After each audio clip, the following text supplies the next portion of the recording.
Anyway. Yeah. Chapter 13. A visitor to Hogwarts. Author's note. Hello, friends. Many of you have notified me about the typo in the last chapter. Oops. I was feeling so confident in my newfound writing skills last class, and I didn't think I needed to ask the teacher to full proofread. Once again, oops. I guess this just goes to show that Proverbs 16:18 applies to us all. Equal close parentheses. By the way, Proverbs 16:18, according to this author, is pride goeth before destruction, and an haughty spirit before a fall. Well, I'm going to assume that it's definitely not spelled exactly like that, because I have no idea, because I don't think pride goeth before is a word. And that, friends, is why this chapter is so late going up. I waited to post until Greg had had a chance to look over it in detail, and now we know who Greg is. It's her writing teacher, which makes you think, why is she fetishizing Snape and giving him the name of her writing teacher unless there's something going on between them? Ooh. Don't know what her husband's gonna think of this.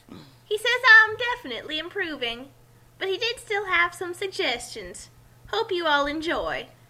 Well, obviously, I've been writing for years, and I make mistakes, even though I've been taking so many writing classes all through middle school, high school, and college. So you're always going to have someone that can suggest improvements to you, because as you just said in your Proverbs quote, that no one's perfect. But apparently you think you can get perfect eventually. After just a few weeks of writing lessons. So, the cheering crowd converged on the two righteous boys. They were led by not Dean Thomas, not Hermione, and not Ronald. Wait. So Draco is automatically righteous. Yes, because he has been brainwashed. Even though Ronald this whole time has been fighting his inner angst about what's right and what's wrong, and has really been going through the turmoil that's supposed to come from trying to do what's right despite it being hard. So if anything, Ronald's probably the most righteous person in this story by actual realistic definition.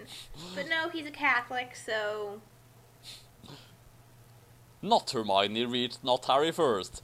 Joyful tears were streaming down her face, and her lacy pink skirt was swirling around her legs. When she reached Not-Harry, she wrapped her delicate arms around him in a chaste hug. I'm stuck in the accent now. I was so scared, She whispered tearfully. Not-Harry pulled away and patted her reassuringly. He told her, "There is nothing to be afraid of. Not when we are on the side of righteousness." Not Hermione grinned admiringly. She exclaimed, "You're so brave." Not-Harry smiled humbly and blushed and rubbed the back of his neck like a shy schoolboy. Again with comparing him to what he is. He didn't know why, but he felt so different around her than other people. Perhaps it was because she was so godly. But Harry felt that it might be more than admiration he felt. What was the word? He could not quite put his finger on it.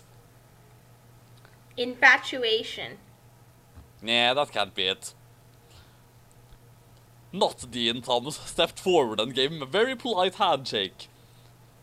"Amazing job out there," he commented intelligently. Not Harry smiled humbly. "It was the work of a power greater than my own." Not Dean Thomas shook his head in admiration at how humble Harry was being. Truly, a light was shining in this little one. Not Ronald was next in line. Tears were streaming down his face and his nose was running down to his chin. He wiped his face with a big freckled hand. He stuck out the other one for Not Harry to shake. Not Harry generously returned the action. "That was amazing," Not Ronald sobbed honestly. "How do I be as holy as you?" Not Harry, not Dean Thomas, and not Hermione exchanged a knowing look. "Maybe," they suggested, "it has something to do with the hat on your head." Judgmental douchebags. Not And again, Ronald. Ronald's just sort of questing to be as holy as he can possibly be, without assuming that he's a particularly holy person. If anything, he is the most ideal character in this story when it comes to, righteousness and trying to be a good Christian. Yes. Again, the characters we're supposed to disagree with are the most likable ones.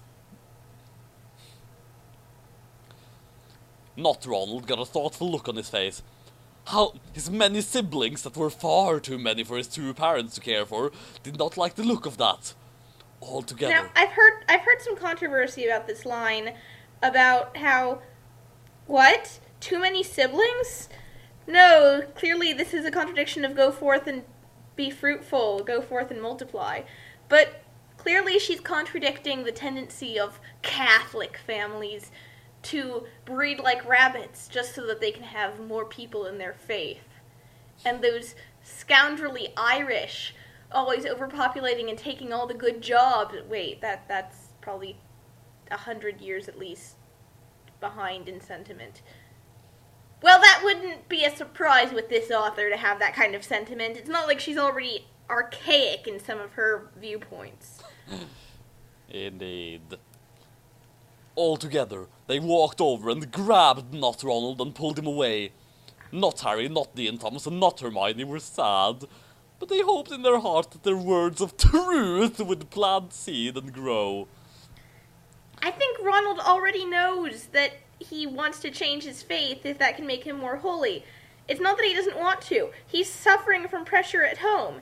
It's not that he doesn't believe Harry, Ron, and Dean... Wait, Harry... I'm thinking Harry, Ron, and Hermione. Harry, Dean Thomas, and Hermione.